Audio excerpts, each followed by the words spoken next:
Hi, everybody. I am Mark Scott. Welcome to our next episode of the Closer Than You Think podcast. I have Kaitlyn and Justine here with me, and we are going to get started. This will be an interesting question. I think many people will have strong opinions about it as we get into it, but we're going to start by just checking in with our SPIES check-in. That's spiritual, physical, intellectual, emotional, or social. I'm going to check in myself first and just start with emotional. Again, we're recording this on January 11th. So when you hear it, it'll be later, but our daughter, Emerson, left for college this morning, and I have a mix of feelings. I'm sad that she's gone, but I'm very proud of her. I'm excited for what this semester holds for her and happy. And so there's kind of a mix of emotions there, but that's me. That's what's going on with me. Justine, how are you doing? Good. I don't even know if I can pick one from the acronym, but this week was the first week back to work.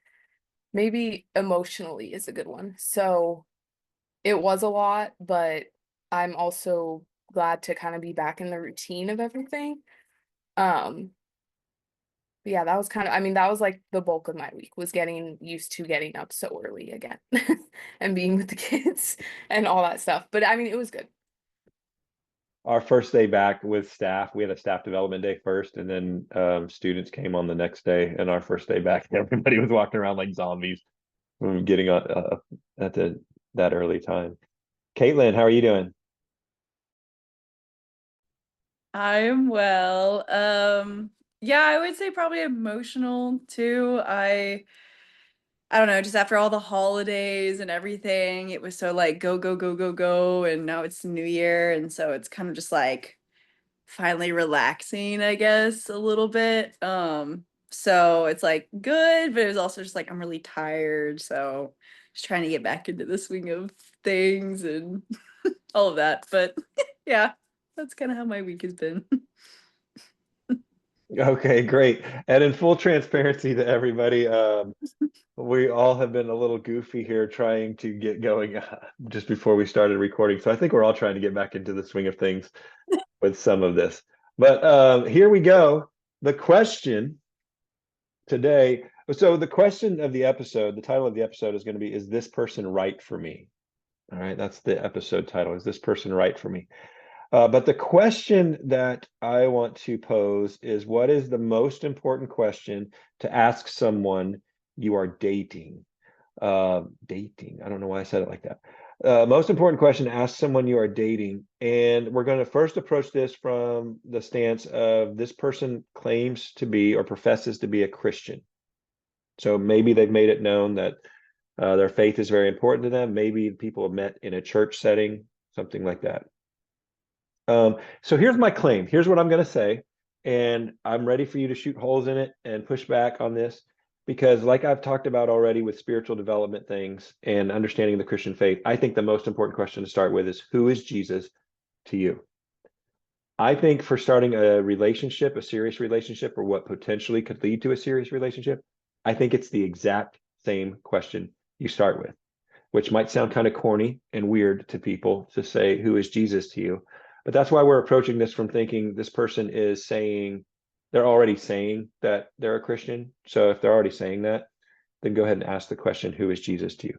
So let me kind of make my spiel here, my argument, and then have you all poke holes in it or tell me what you think differently. I think one of the things that people don't realize is that question, who is Jesus to you, reveals a lot about what they believe about Jesus, but it reveals a whole lot about what they believe about themselves as well. And so I think that's really important.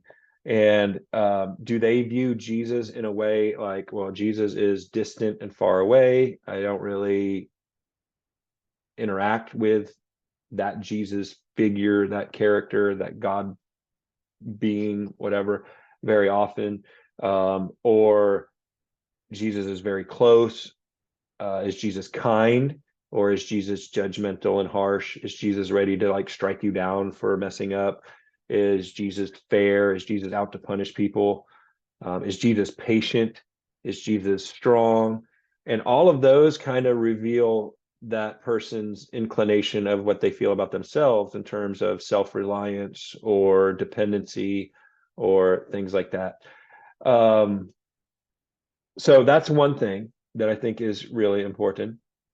And then when they answer the question, kind of asking based on what, like what are they basing this on?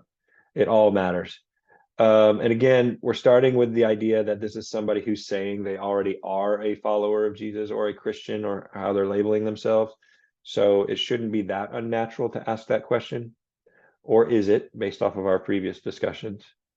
I'm going to stop there, I think, because my other questions, like the follow-up, are kind of what we talked about before, is then asking who was Jesus to you and what has changed in your life. So you're also finding out, are they treating it like a relationship that's dynamic and it has ups and downs and ebbs and flows, and or do they treat it like it's just kind of a religious doctrine that there's this belief out there, but it really doesn't affect their life at all.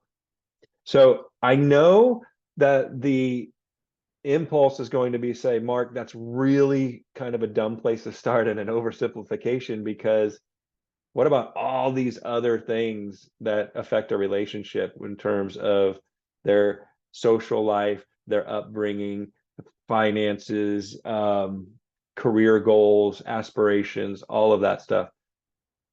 I think that's true. I think the first question is this question. So, who wants to take a shot at tearing that down first? No, what do you see as the strengths or weaknesses of that argument? Do you want to go, Kaitlyn, or do you want me to? Go, Okay. Justine. Okay. I was just gonna kind of start with, if I were to put myself, into the shoes of who I was a few years ago, or I guess several years ago, and I was also someone who was still very much involved in the church, and assuming that, this person that I may or may not start dating also was professing that faith. I would agree that that is the most important question in that setting or context, I guess, and I think that you're right. It reveals a lot about how they see themselves as well, and even how they see other people and how they are going to treat other people and how they're going to treat you. I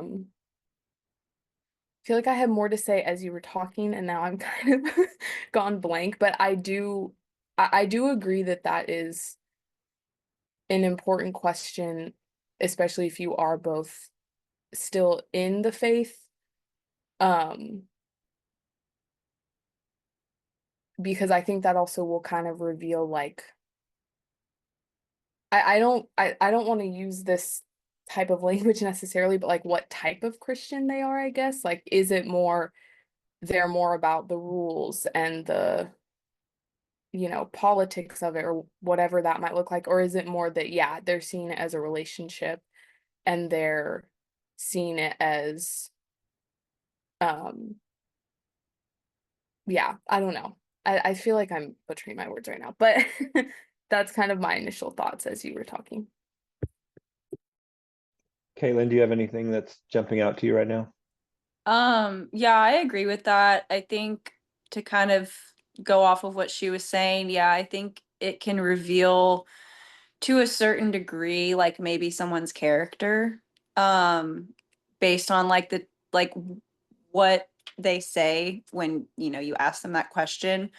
Because yeah, some people could view Jesus as just, yeah, like, oh, well, this is just what you're supposed to believe, and this is what you're supposed to do, but they could be lacking a lot of the characteristics of someone who is like a believer in Jesus, if that makes sense, like a true believer. Um, and it could eventually show you like how they could treat you, you know what I mean? So I think, yeah, like it's important, obviously. I mean, I think too, it's important if you are someone who has the faith to begin with. If you're not really, then I guess like not really, that's not super important. But obviously if you still have, faith in Jesus or God, that would be yeah, like just trying to gauge where their mindset is at with all of that. So pretty solid. All right, what would change for you if the person hasn't mentioned anything about being a Christian? They're not professing that. That's not what they're leading with. But you maybe have gone out once or twice and now you're considering, is this someone that I want to spend more time with or have a long-term relationship with? Oh wait, do you want to go, Justine, or do you want me to go? Okay.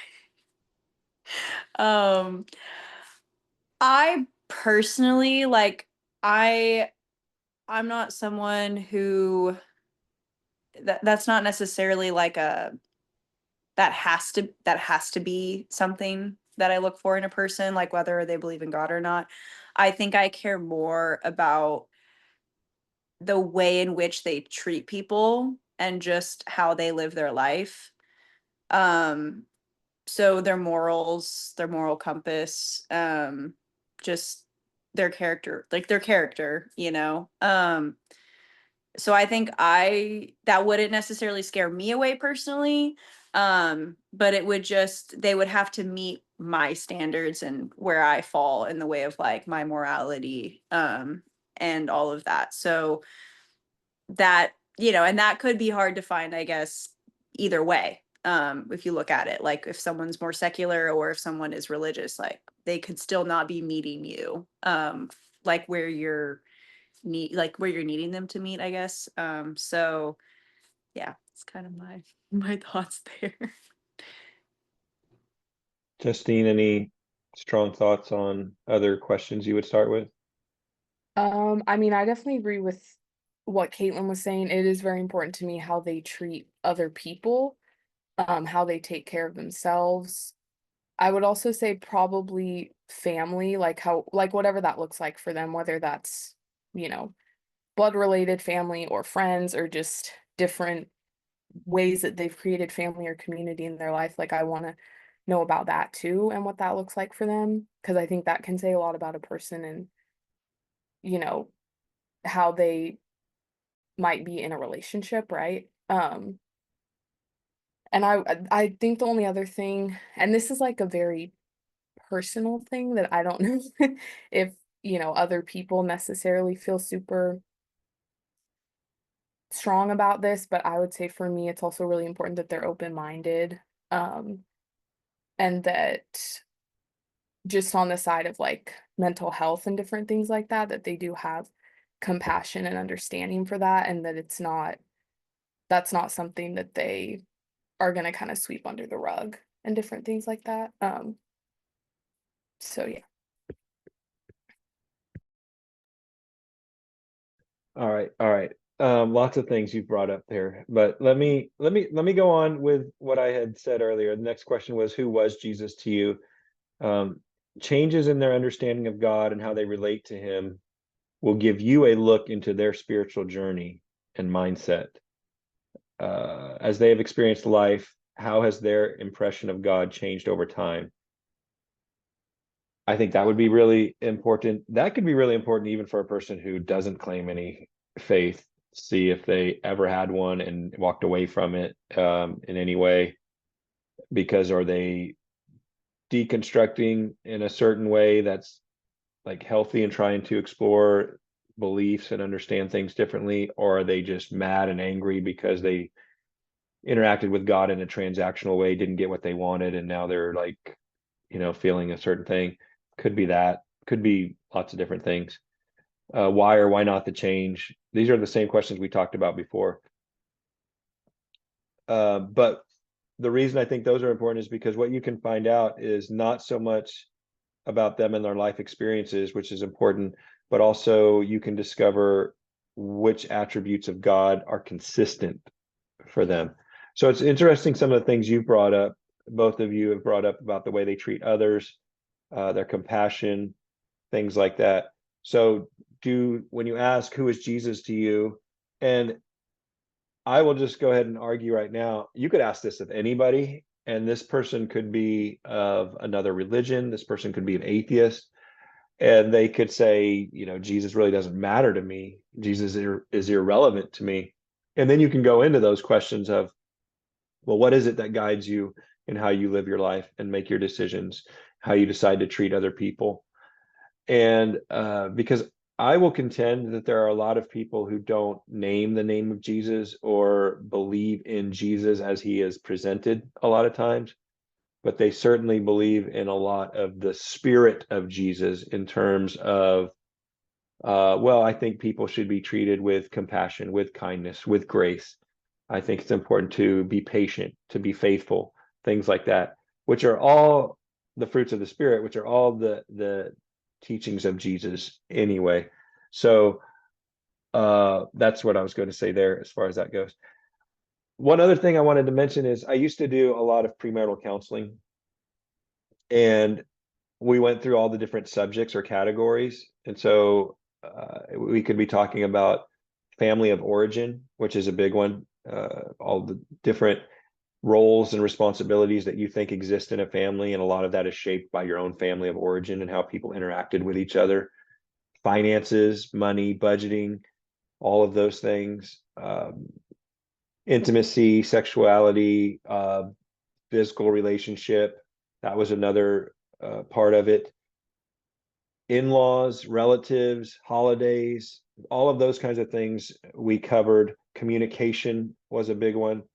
Religion and spiritual beliefs was a part of it, but it was a component. But what I ended up discovering over time was a lot of couples don't really talk about the religion and spirituality piece much at all. And then they get, and so this was premarital counseling. So these are serious couples who are getting married. And then they get married and then they have a kid. And as soon as they have a kid, all of their underlying spiritual beliefs and religious upbringing immediately come to the surface. And they haven't talked about it at all. And then there it is. And they got to deal with it. But now they have a child in the mix already. That's been my observation a lot. So that's another reason for saying that. So I'll pause there and see if there's any reaction, agreement, disagreement. What are your thoughts on that? Somebody just go. Okay, I'll go. Yeah. I'm gonna say the whole thing about communication that you said, that would also be a big one for me. I also find that interesting that I didn't know that you did premarital counseling and all that, but that is interesting that even in that setting that religion was not really talked about as much as the other things. But yeah, I don't know. I think my reaction to kind of what you were saying was just that the communication is a really big piece for me personally. So let me interject and just add to that. Really interesting on top of that was not that religion wasn't discussed because people were coming from different places, but people who might have even met in church or been going to the same church for a long time, they didn't talk about it because they just assumed they would have similar beliefs or ideas. Even that was at play. But then immediately you have children and you start making decisions about, maybe we don't want to attend church, maybe we do. All of a sudden you have your parents, your in-laws, grandparents, everybody starts feeding into that, and they go, well, it'd be a good idea to do this or do that, or somebody wants to be a godparent, or somebody you know starts talking about baptism. Are you going to baptize your child or not? Somebody gets your child a book of Bible stories or something like that. All of these things, and immediately you have to start saying, okay, what are we going to do with this information? It's just kind of like, to me, the wrong time to start the conversation, because if you could start the conversation earlier, then it flows into it a little better. I was real quick and I just kind of comment on what you were saying with that is yeah, how it's interesting if even if they met in church, they just kind of assumed that they had the same beliefs, but so they never talked about it. And yeah, I do think that's interesting because I do feel like there is a big just wave of people that do stuff like that, where it's like they'll meet in church or they'll be like fellow Christians and they just assume they all are on the same page, or like they're, oh, well, you're a Christian, so you've got to be a good person, And so then there's no talk, or there's no further discussion, like what that really looks like to them. And, it's like some people could be very performative with it, and it might not be as intentional as the other person, right? So I do think, yeah, communication for sure is a big one. I mean, I feel like if anything, that's probably the biggest uh thing for a relationship, is making sure that you know how to communicate effectively with your partner or person that you're dating. Because if not, I mean, it's more than likely like for the relationship to go south pretty quickly, just not being able to have that back and forth. So, All right, I'm going to give you a minute to be thinking while I say something else, because I want to unpack this communication piece a little bit more. So I'd like to hear from you. When you're saying communication is very important, what is it you're looking for and listening for? Like, what tells you that this is a strong communicator? Somebody who, well, I won't say anymore, is a strong communicator, so that you can define that for me. So think about that for a second. While you're thinking about that, I just want to make one more push for this question of who is Jesus to you, because of the difference that you could get in someone saying, they really highlight things about like grace and forgiveness, versus someone who says, when they think of Jesus, they do think of the like right and wrong and the rules, and making sure that you're following certain things a certain way, and Jesus is your guide for that path. Nothing wrong with either answer, and as far as like, it's not a true or false thing, but that is vastly different. Like a person who is leading out of a place of, well, when I interact with God, I really am grateful for the grace that I have in life. I'm grateful for forgiveness. And that might be a person who is more inclined to then turn around and be forgiving and be gracious to others, unless it's performative, like you said, unless it's kind of an act, and then you're dealing with that. Whereas a person who's saying, well, the first thing that comes to my mind when I think of Jesus is someone who keeps me in line, basically. When I get out of line, he corrects me. God disciplines me, or helps me see that the error of my ways. Again, it's not necessarily a wrong thing to think that there would be a higher power or a God that would correct you, rebuke you, do those things. But to me, that's just like so revealing right off the bat, the area that they emphasize or don't emphasize as they talk about that.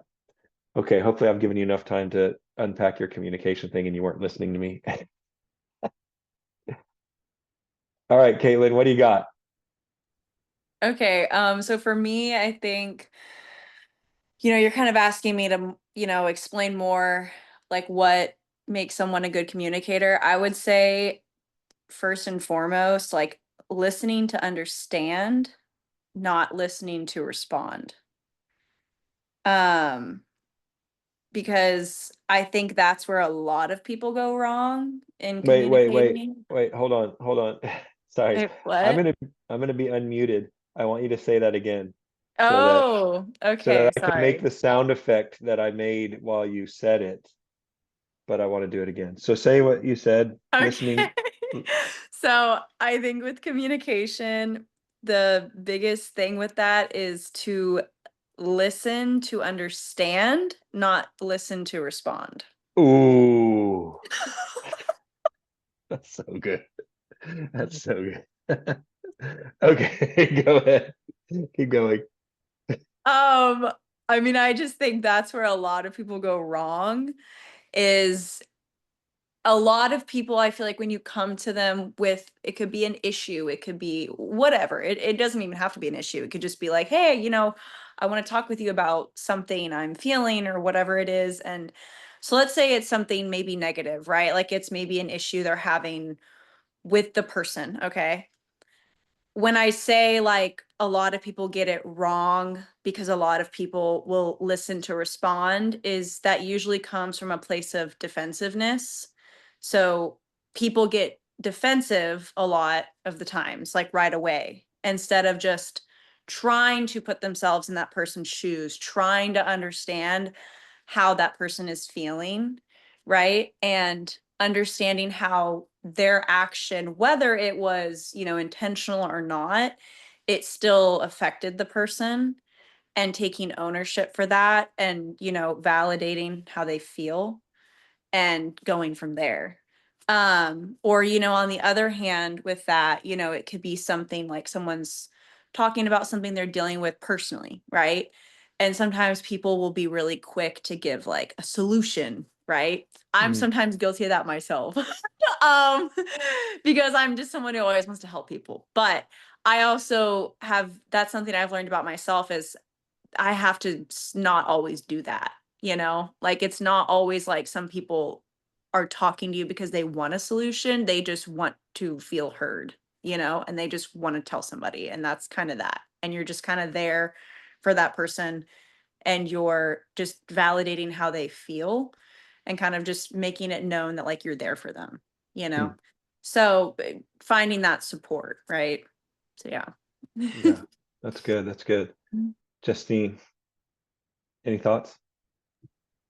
Uh, no, I mean, I agree with everything that she said. I mean, I don't think we've said this yet in the podcast, but Kaitlyn and I have been friends for 14 years and we live together now. And so I think that's like we've learned a lot about communication like through each other. And I think that that's actually kind of helped. Well, I don't want to speak for her, but I'll speak for myself, that that's kind of helped me figure out what I need with communication and different things like that, and what someone else might need also. And so, and yeah, the listening to understand instead of respond is a really big thing for me also. Do either one of you have any final thoughts or questions, or are there any other questions that are pressing? Like, if you were speaking to someone your age or even a little younger right now who's getting into a serious relationship, where would you start? Would you say, hey, if nothing else, make sure you find out blank?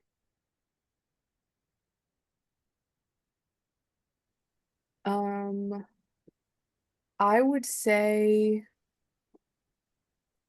I don't know, I guess kind of going back to what I said at the beginning, like if that was something, if I was really serious about getting into a relationship with someone, I think my thing would be like, I want to talk to people who know them and who have seen them at different stages of their lives, and who would be able to, I would be able to better gauge like, okay, is this performative or is this real? And then I think this is kind of going down a different avenue, but if I were to talk to someone younger who was still in the church, um, looking to date someone who also was a part of the faith, and this is partly from my own experiences, so, I don't want it to like taint anything, but just to be cautious of why they are in the church, like what their faith actually looks like, what it actually means to them, how it affects how they treat other people, how they treat themselves, how they um decide their values, like just different things like that. Because I think, well, yeah, I've actually never mind, because that's probably a different topic, so I won't get too much into that. But my initial thought is, or some of my last thoughts are also just to kind of be cautious, and definitely I would want to meet and know people that know them well. I think it's still on topic. I mean, I think that still is right in line with what we're talking about. So to press a little bit more, you're being cautious, you're finding out information, you're hearing what they're saying. What's a red flag? As you're going through that process, what pops up and goes, Uh-oh, this is a concern. Well, I mean, the most obvious red flag would be if I, met some of their friends somewhere down the line and it was like they were acting different around their friends, or maybe it was they were acting in a performative way and then their friends are kind of like, what's going on? What are you doing? Why are you acting like that? Because then that signals to me whoever they are painting themselves to be to me might not be who they actually are. Um, I mean, there's a lot of red flags, but I guess like in terms of what I just said, that would probably be the biggest one. I don't know if Kaitlyn wants to jump into because No, I mean, I agree with that. I think too, yeah, like meeting their friends and their family.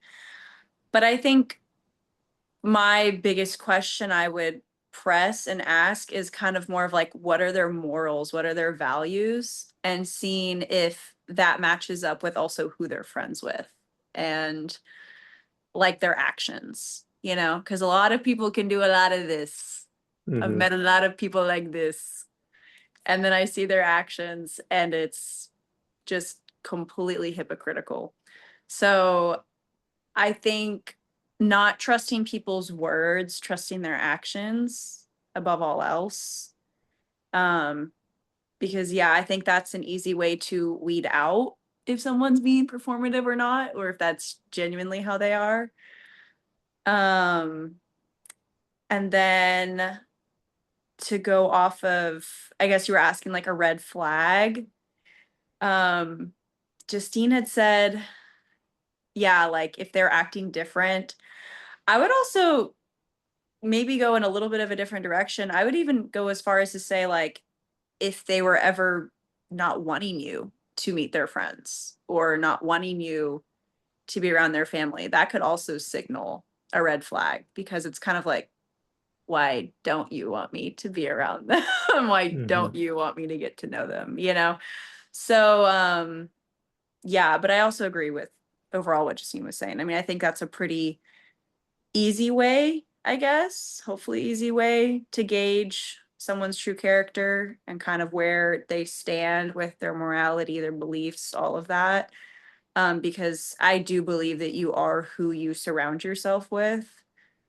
Um, and I personally I take that very seriously.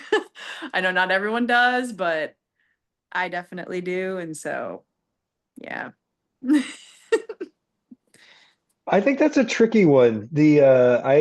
I totally agree. I totally hear what you're saying. I think it's tricky about the someone who doesn't really want you to spend a lot of time with their family or friends. Friends are a little different because you choose your friends, right? But family, it could be a situation where their family is toxic. Like maybe their family is very unhealthy and they don't want you to, I guess, be around that. But I don't know. You'd still have to dig into that though and see if that's really what's going on. Or yeah, that's good stuff. Just need to hire a private investigator and have them figure it out, right? Start with a very trusting place and just investigate them. I'm kidding. Okay. Anything else? Any last words of wisdom? Oh, I know what I want to ask you both. If you could, you both have mentioned this performative aspect. You mentioned that word like somebody's being performative. Describe that for me in a sentence. Like when you're saying that, how would I know if I see that happening?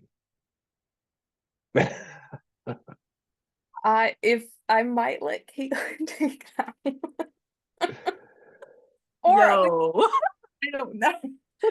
Well, I don't know if I I can put you on necessarily. the spot. You don't Can have to I answer. wait, but like I actually have to say it in a sentence, or I just have to explain what that looks like? Well, I mean, you could do it in sign language, but then the audio podcast isn't going to really get that. So I don't know what you mean by that. Like, because you were like, Words, like you were words. like, say it in a sentence, but like, okay, so just explain what it means, right? Okay, or Yeah, like what it yeah, looks like. yeah, Okay, yeah. example. Um, I think when someone is trying to convince you of the kind of person that they are. So like someone who says something over and over again, like, oh, I'm not like this. I'm not like this. I'm not like these people. I'm so different. I'm more mature. I'm more this. I'm Okay. more that. I feel like if you are all those things, you don't have to sit there and convince a bunch of people of that. Yeah. So that I think is the easiest way to spot when someone is very performative. Because like if that's what you are, you're going to show that in your actions. You don't have to sit there and go around and tell everybody that, you know. That's also another side of insecurity, but that's a whole Yeah. other thing. So I'm not, yeah. Anyways. Okay, Yeah. yeah, that helps. That helps. So if they're authentically that way, then they don't need to go Yeah. around saying it or narrating it all the time because Mhm. you and other people are going to pick up on it. They're like It'll be natural. overcompensating is what it's giving. Overcompensating for lack of, you know, whatever. So Mm-hmm. Interesting. Okay, great. Thanks for that clarification. If either one of you have anything else you want to add, just interrupt me or say something. Otherwise, I'll start closing us out here. So there is going to be links in the episode notes for all kinds of things. There is a little one pager that references this topic about dating and all of that stuff. I would love for anybody who's watching or listening to share your thoughts with us. What questions do you think are better questions in dating relationships to be asking? What are your strong feelings about whether it's important to know who Jesus is to someone, if they are claiming to be a Christian, professing that as something important to them, or even if they're not? Some of the things that were brought up by Justine and Kaitlyn, your reaction to any of that. We definitely want to hear from you. The easiest and simplest way to find everything that is associated with this podcast or all the material that I put out on Closer Than You Think is through Substack. That's at ctyt.net. Just go there and you can do that. However, the podcast is now available. We got some things fixed that were wrong with the settings. Is on Spotify and Apple Podcasts. You can get it there. Of course, you can see it on YouTube as well. So you can follow Closer Than You Think on Instagram. I am playing around with TikTok a little bit now. We'll see what happens. You can find me on TikTok or Facebook, all that kind of good stuff. If there is nothing else, then I just want to say goodbye to everyone and thank you so much. Our next topic, by the way, next time we meet is going to be the title, and the question is everything spiritual? Ooh. So is everything spiritual? Does everything have to be religious, or do we go overboard when we try to make it so? Stuff like that. I won't say anything more about it right now. All right. Thank you so much for being with us today. Goodbye. bye.